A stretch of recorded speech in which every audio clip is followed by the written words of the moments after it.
I want you to read this closely because I think this is the best way to sort of, from the left, get over the anger and move to having a pro-agenda that would counter the president and obviously the policies you dislike. Economist Andres Miguel Rondon saying that hate is getting the better of Trump opponents. He joins me via Skype from Madrid. Very good to have you, Andres. I must say, I thought your article was excellent. I thought it was well laid out. I thought it was a calm thesis that many on the left, you could say the same about the right when they were taking on Barack Obama and hated everything he did. They let their emotions run away with them. Your premise... Thank you very much, Neil. Your premise was what, then? That the best way to fight Donald Trump is to think and act like his supporters. Explain that. I think the biggest mistake being made by Democrats now is to think that by claiming that Trump is racist and all his supporters are racist and that they have sort of a moral supremacy will somehow win them over. I think this is not only not true, I think it's very dangerous because I think it plays into the game of polarization, which Trump, as a populist, I think is trying to play.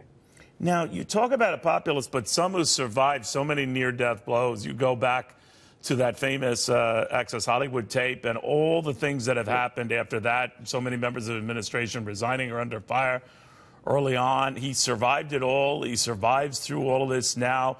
So do you think a book like this, which fuels the argument he's not mentally up to the job and that he's surrounded by people who don't think he's mentally up to the job, is this too going to disappoint? That many on the left who want to see that happen, this won't be the means by which it happens? I doubt it. And I think at the end of the day,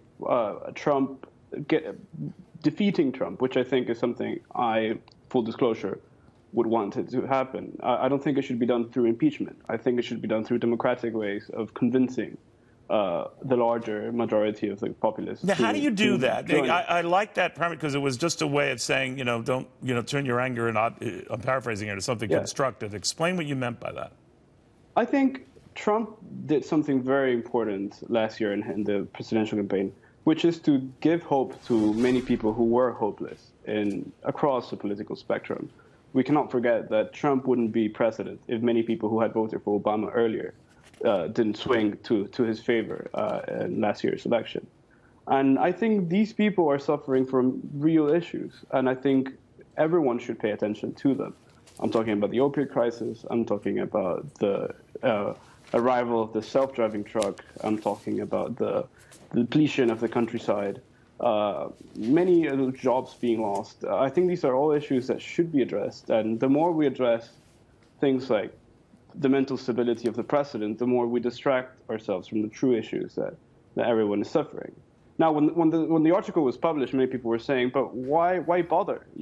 Trump is 40% of the polls. Maybe he wouldn't win next election. We don't need these votes. And I think that's a terrible mistake. I think not for a political reason, but for a moral one. I think the Democratic Party should try to retake those votes that once were theirs.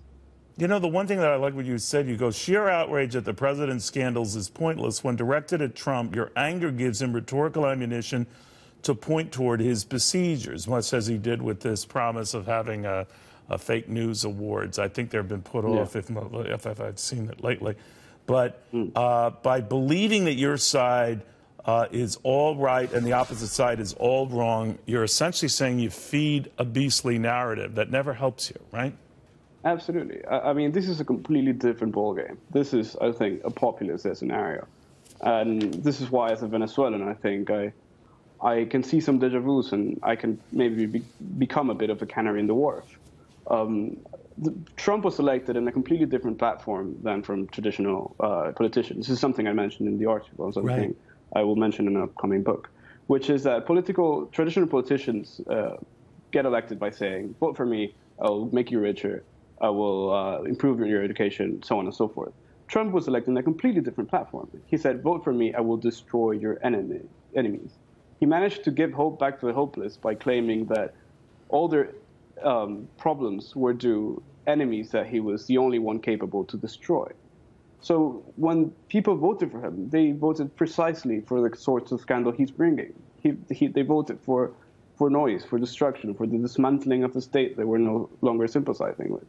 And this is why it's very easy for Trump to flip the issue of any scandal and say this is evidence of the state being against me, and this is also true with the recent scandal with the Fire and Fury book, and this is why I think scandal will never defeat him. I think it's part.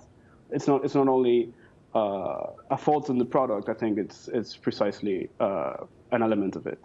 All right, so a different strategy on the part of the left to get what they want done, and maybe by appealing to their better angels than the worse ones, right? Indeed. Right. And I must say, ideally, this should come from the right as well. The polarization is happening both ways. You're right about that. Yeah, I think the major victim here is society, and this is and I say this with great empathy because this is what happened to my own country, Venezuela, where everyone started becoming cartoons. And politics took over everyone's identity to the point where no one could ever be anything larger than what their opponents thought of them being. And I think this is a terrible blow. It's happening within families. It's happening within towns. And this should stop. This will only bring more problems. It's well put, and you articulated very well, Professor. Very good having you. Best of luck in the book when it comes out. We'd love to have you back on with us. Thank you again. Thank you very much, Neil.